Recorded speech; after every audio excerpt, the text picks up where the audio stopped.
जिलाधिकारी प्रतीक जैन ने आज जिला अस्पताल रुद्रप्रयाग का औचक निरीक्षण कर अस्पताल की व्यवस्थाओं, मरीजों को मिल रही सेवाओं तथा विभिन्न विभागों के कार्यों की गहन समीक्षा की। बिना पूर्व सूचना के किए गए इस निरीक्षण का उद्देश्य अस्पताल की वास्तविक स्थिति का आकलन करना और लोगों को बेहतर स्वास्थ्य सुविधाएं उपलब्ध कराने की दिशा में आवश्यक सुधार सुनिश्चित करना था। निरीक्षण के दौरान जिलाधिकारी ने अस्पताल में मौजूद मरीजों और उनके तीमारदारों से बातचीत कर उनसे अस्पताल प्रबंधन, उपलब्ध सुविधाओं और उपचार व्यवस्था के बारे में फीडबैक प्राप्त किया। लोगों ने आमतौर पर अस्पताल की वर्तमान कार्यप्रणाली और सेवाओं पर सकारात्मक प्रतिक्रिया दी तथा व्यवस्थाओं को संतोषजनक बताया।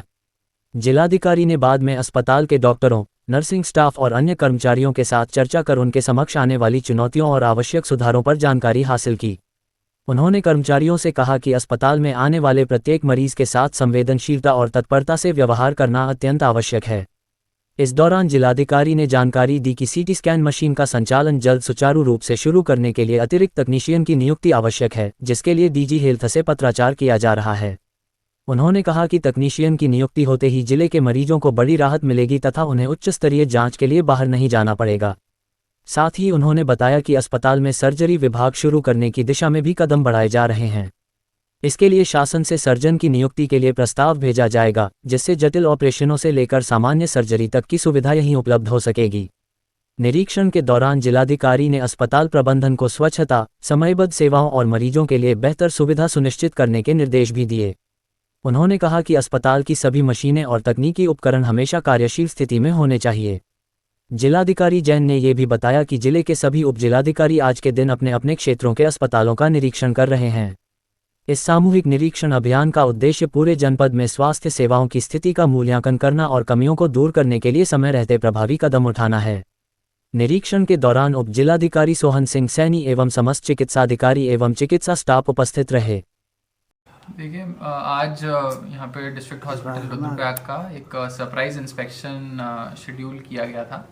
मेनली ये यही चेक करने के लिए था कि सभी डॉक्टर्स, नर्सेज, बाकी जो मेडिकल और पैरामेडिकल स्टाफ है वो उपस्थित है या नहीं, एक जनरल फीडबैक लेने के लिए था। तो यहाँ पे आके हमने पाया कि सभी डॉक्टर्स यहाँ पे उपस्थित थे। सारे पेशेंट से भी सभी से इंटरेक्शन किया गया, तो सारे पेशेंट्स भी फेयरली सेटिस्फाइड थे जिस तरह की यहाँ पे मेडिकल सर्विसेज उपलब्ध की जा रही हैं। डॉक्टर्स से भी उनकी समस्याओं के बारे में बात की गई कि अगर उन्हें काम करने में किसी तरह की अगर कोई प्रॉब्लम आ रही है तो वो फ्लैग करें। तो 2-3 प्रॉब्लम्स हैं जो यहाँ पे सीएमएस साहब भी हैं, मेरे साथ निरीक्षण में उपस्थित रहे। तो 2-3 प्रॉब्लम्स हैं जो हमने आइडेंटिफाई करी। एक तो यह है कि सीटी स्कैन मशीन और एक्सरे मशीन्स के लिए जो टेक्नीशियन चाहिए होते हैं वो हमारे पास एक ही टेक्नीशियन है, जबकि थोड़े ज़्यादा टेक्नीशियंस होने चाहिए। नॉर्मली 3 शिफ्ट में टेक्नीशियन होने चाहिए ताकि एक पे ज़्यादा बर्डन ना आए, और सीटी स्कैन के लिए एक अलग टेक्नीशियन भी होना चाहिए। अच्छी बात यह है कि सीटी स्कैन मशीन जो 2 साल पहले से यहाँ पे आ गई थी लेकिन असेंबल नहीं हो पाई। पिछली बार जब मैंने निरीक्षण किया था तो क्लियर डायरेक्शंस दिए थे कि मशीन असेंबल हो जानी चाहिए, और हमने देखा कि अब सीटी स्कैन मशीन बहुत प्रॉपर तरीके से असेंबल हो गई है। मशीन भी बहुत अच्छी है और सब लोग अब यहाँ पे सीटी स्कैन भी करा पा रहे हैं, तो this is a good thing. But technician की कमी की वजह से थोड़े प्रॉब्लम्स आ रहे हैं, तो हमारे द्वारा डीजी हेल्थ को ये फिर से एक बार रिक्वेस्ट किया जाएगा कि थोड़े और टेक्नीशियंस हमारे को मशीन्स के लिए दिए जाएं। एक और प्रॉब्लम आई, कुछ डॉक्टर्स ने बताया कि उनके पास जो हेल्पिंग स्टाफ है उनकी कमी है, जिसकी वजह से जो बाकी तरह का ऑक्सिलरी वर्क होता है वो भी डॉक्टर्स को ही करना पड़ता है। तो यहाँ पे हमारे द्वारा कुछ पीआरडी से जो 4th क्लास हैं वो हम लोग सीएमएस साहब को प्रोवाइड कर देंगे, तो उससे जो बाकी डॉक्टर्स के हैंड्स हैं वो थोड़े स्ट्रांग हो जाएंगे और डॉक्टर्स अपने कोर मेडिकल टास्क पे ज़्यादा फोकस कर पाएंगे।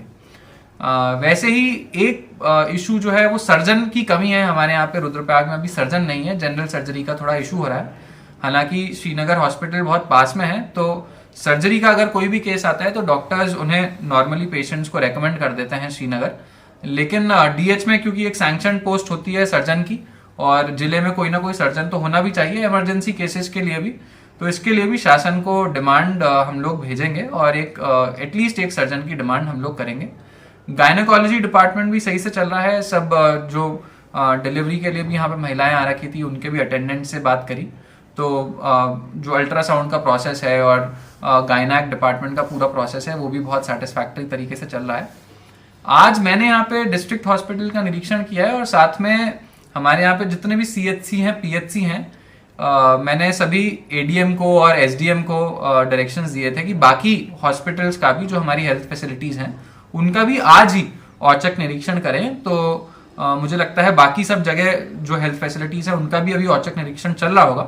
तो आज शाम तक हम लोग एक कंपाइल्ड रिपोर्ट बनाएंगे और मैं बाकी एसडीएम से और एडीएम से भी रिपोर्ट लूंगा, ताकि हम एक ओवरऑल व्यू देख सकें कि डिस्ट्रिक्ट में किस तरह से अभी ऑनगोइंग हेल्थ फैसिलिटीज चल रही हैं, कितने सीरियस हैं हमारे डॉक्टर्स और नर्सेस। डीएच में मैं जिनसे भी इंटरेक्ट किया तो मुझे काफ़ी फेयरली सेटिस्फैक्टरी रिस्पॉन्स यहाँ पे मिला। उम्मीद करता हूँ बाकी सब जगह पे भी अच्छा रिस्पॉन्स ही सब लोगों को मिलेगा। ये जो सीजन अभी चल रहा है, वैसे सर्दियों का सीजन चल रहा है, तो आमतौर पर जो इलनेसेस होती हैं और इन्फेक्शन जो होते हैं वो थोड़े कम होते हैं। तो ऐसी कोई प्रॉब्लम अभी फिलहाल में डिस्ट्रिक्ट में नहीं है। यात्रा भी अभी नहीं चल रही है, तो जो बाकी टूरिस्ट की वजह से भी पेशेंट लोड बढ़ा हुआ रहता है वो भी अभी नहीं है। तो इस वजह से जो डॉक्टर्स हैं अपने कोर काम में और जो बाकी हेल्थ फैसिलिटी का अपग्रेडेशन है उस पर फोकस कर सकते हैं। तो मैंने सीएमओ साहब को भी और सीएमएस को भी यही डायरेक्शंस दिए हैं कि ये जो टाइम है जब पेशेंट लोड डॉक्टर्स पे काफी कम है, तो इसका सदुपयोग करें और विचार करें कि किस तरह से हमारे जितने भी हेल्थ सेंटर्स हैं उनकी हेल्थ फैसिलिटी के अपग्रेडेशन के लिए हम और क्या कर सकते हैं, और उसके हिसाब से हम कदम उठाएंगे। पहाड़ लाइव समाचार से शंभू प्रसाद की रिपोर्ट।